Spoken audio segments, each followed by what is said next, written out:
I'm running my first 100k in 2 years, and this is my vlogcast, which is an idea of something between a vlog and a cast of my ideas and concepts that I've had since my last run and how I prepared differently this time. This is meant to be like a free flowing kind of concept idea that maybe you listen to in the background while you're driving or just trying to get an average man's point of view on how I've come to these conclusions. I like to think that I think at a deeper depth than maybe normally just going out and doing 100k and how tough it is and how hard it might be, and maybe give you a concept or an idea of my thought process that I have going into it. I'm no elite runner or athlete to that level. This is purely self-exploration and a way for me to try and understand more about myself. And so, to give you a background, I've done one simple 100k ultra, Surf Coast Century, 100 kilometers and 2.5 roughly of the over that 100k, so nothing crazy. That was probably 3 years ago, and done a 24-hour track race where I got 168k or just over 100 miles, almost just over 2 years ago to the date now. So these are some of the truths. These are some of the things that I've learnt. Take it with a grain of salt. Trust me, don't trust me. This is much for my documentation to potentially look at in 10 to 20 years and go, that was my view, that was my belief system, that's where I was at that point in time. And maybe someone else hopefully gets some value out of this. So first 100k in over 2 years. To give you a background, my last 100k was the 24-hour track race where I got 168k. That was purely driven by trying to prove to other people it was such a negatively fueled race. The way I describe it is being fueled by coal instead of like sustainable energy like solar or wind. As much as I'd love a bit of solar power out there next weekend, the race I'm training for is 100k UTA, or trained for, about to race. And I've tried not to share too much about this goal because in the past we like to tell everyone about the goal as opposed to going and doing the work. And this point in time, I've done as much work as my body could potentially have before going out there. And so coming into this race, a lot of people would like to think that they've got this massive confidence that I'm going to make it, that everything's going to go my way. But I don't like to act in a world of must-dos or have-dos or promises to yourself. It's almost a way of, I believe that I can get the 100k done. I believe that I'll be able to find a way to make it forward. If I do or not, I don't know, but I know that I'll find something out there about myself, whether I do or I don't. And my last race was 59k up around Cozzy, where I had so many injuries through it. Plantar in the first 3k, hamstrings from about 20k in, and I don't know how I did it, but afterwards I've kind of come to a point where I've had to maintain a lot of it. Had a 1 week off after 2 weeks of training, and then since then it's just been maintenance. No real speed work since that week off, and just trying to make sure the body's still ticking over and feeling good and healthy. As healthy as I can, as opposed to feel like I'm well trained coming into a race. Because it's 100k and you've got to last what'll probably be 14 to 16 hours out there, if not more, basically.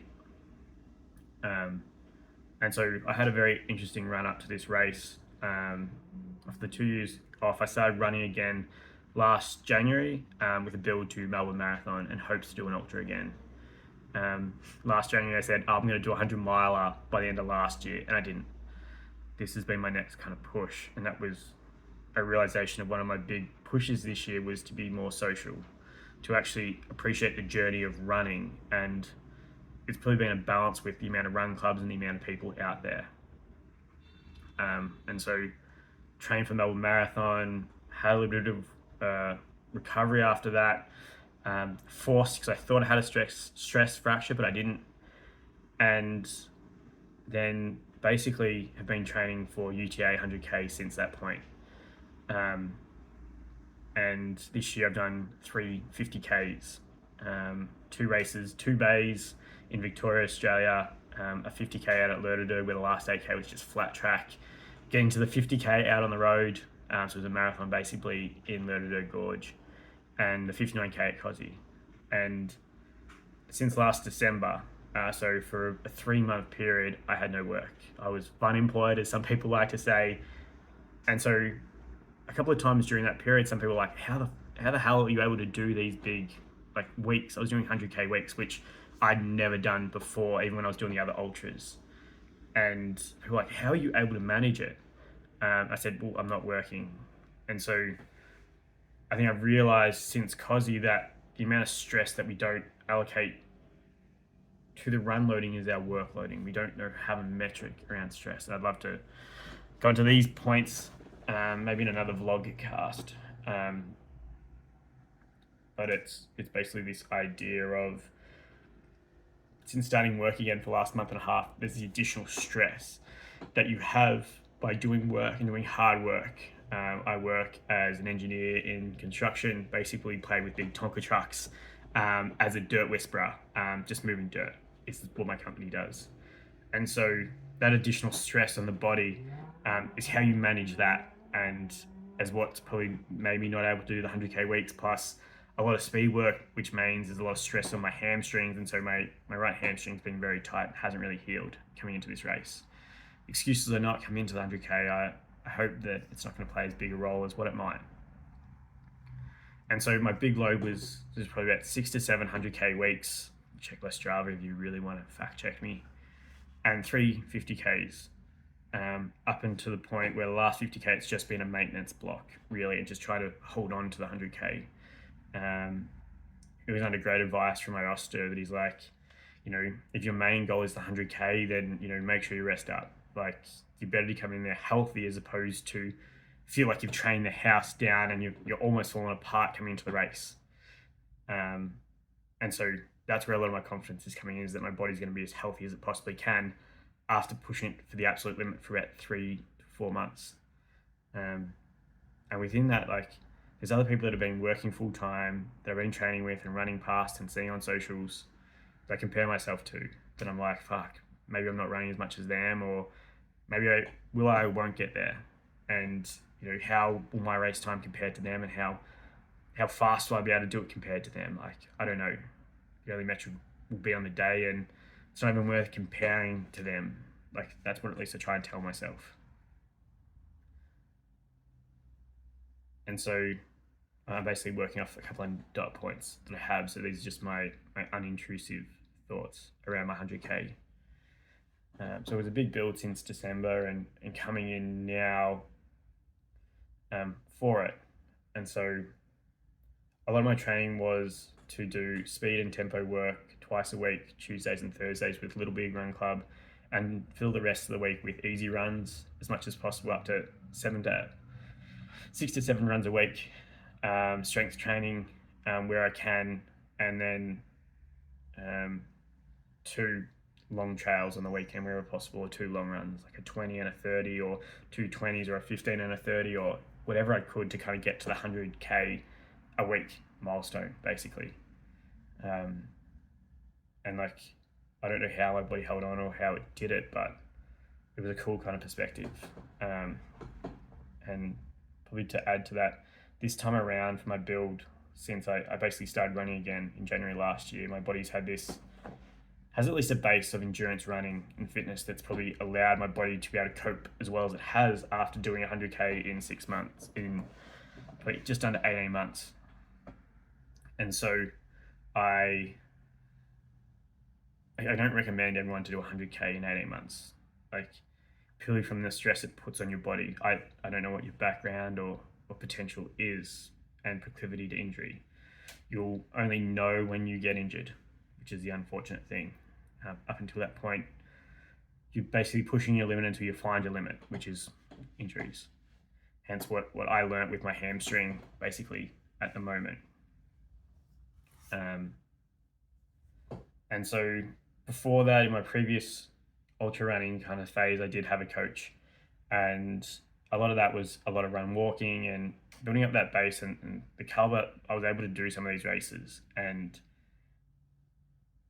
without that background 2 years ago, I don't think I would have been able to train and coach myself up until this point to feel like I'm in as good a condition as what I can for this 100K, feeling confident about going into it. And so this time it's been self-coached. In the past, I had a year and probably a year and a half of being coached by somebody else. Before that, I had done a year's training for the Ironman over in Busselton, so a flat Ironman. Like, hence I was going to show my tattoo. Yeah.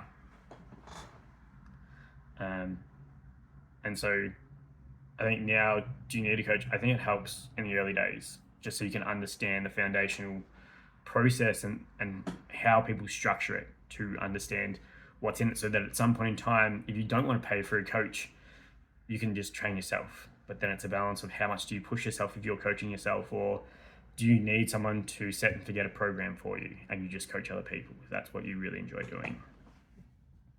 And so my honest feedback on my training block, it's been massive. It's been huge. It's the most fit that I feel like I've ever felt, even though I'm carrying a few extra kilos.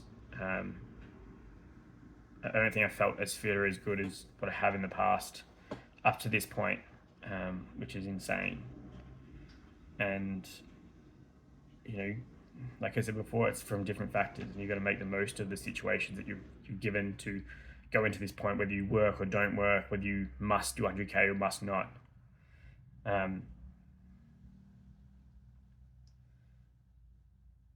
And so probably also to add to the training block, the last month I've been swimming a lot more, just for some aerobic fitness, as well as I've got this natural ability to swim okay, and enjoy swimming as a bit of a break compared to just running, and hopefully help the body to recover a little bit. One of my big, people like to talk about the physical training block or what you've put into running, and everyone wants to know what sessions you've done and gets very technical about the whole thing. But my approach to running is very philosophical. It's probably a better analogy than physical. And so since March last year, one of my big focuses has been running with other people, and knowing that when I did a lot of training by myself last time, it was built a lot of mental toughness and mental resilience, but it wasn't as enjoyable as what the last 18 months has been running with lots of people, running, having conversations, finding new friends, getting new perspectives, and meeting some really quality people out there, which has made a lot of the long runs easy. Like a lot of my trails that I did on weekends, I made sure I had somebody else to come and do a trail run with, which was amazing, and such a far cry to when I was doing lots of long rides and long runs by myself leading up to my last runs, basically. Like I think I almost did a David Goggins thing by myself with a couple of runs with one of the other girls that was doing it at the time. And so now it's been a very social focus. It hasn't been about making sure I hit every single training block specifically and I won't be able to make it, but to believe that it's about the journey, and that the reward for the work that you do is more work. That if you want to do 100K and to do the work to do 100K, your reward for that is to be able to do more running, to be able to do more. Your reward for doing work to do a half marathon is the reward you get to do a marathon. The reward for doing a marathon distance is the reward you get for the ability to do more work, which is to go faster or to go longer. And so that is your reward. That's why I see it as a journey to be walked and to be worked, as opposed to making this the sole focus and the sole outcome of the year. I think that covers most of my ideas and concepts. This is a massive ramble all over the place, but it's kind of hit the time frame that I wanted, 14, 15 minutes. I don't know how this will go. This might get 0 views, it might get 10, who knows. But I think it's like an honest view of not trying to oversimplify, trying to have a thought process with someone who's thought about why you run. Like a lot of my runs are understanding why I run, what's the purpose of running, like what's the point of being out there for 100Ks versus just doing marathons, and is it all ego, is it me just talking shit? Or is it me trying to add an honest view and truth to the lens? Because you do a marathon, it's hard. You do 100K, it's hard. You do 100 miles, it's hard. You do distance, a lot of the time it's hard. And you've got to find the hard thing that you want to challenge yourself with, and find your limitations to see what you're capable of, to go from doing these massive races once upon a time to then be able to build back up. You'll know at some point in the future whether or not you're successful or not. What'll happen, you've got to have this like self-confidence and belief going into something like this, that you can do it, and appreciate the fact that, yeah, you might fail, not ignoring the fact that it doesn't exist, taken out of your mind. I think one thing I have the most confidence in is my ability to work through negative thoughts. Whether I find the limit of that on the weekend or not, I don't know. But I'd like to hope that I can handle it and make it through to the other side. If you got this far, thank you for watching, and I'll see you on another Vlogcast soon. I'm Patrick Farnan.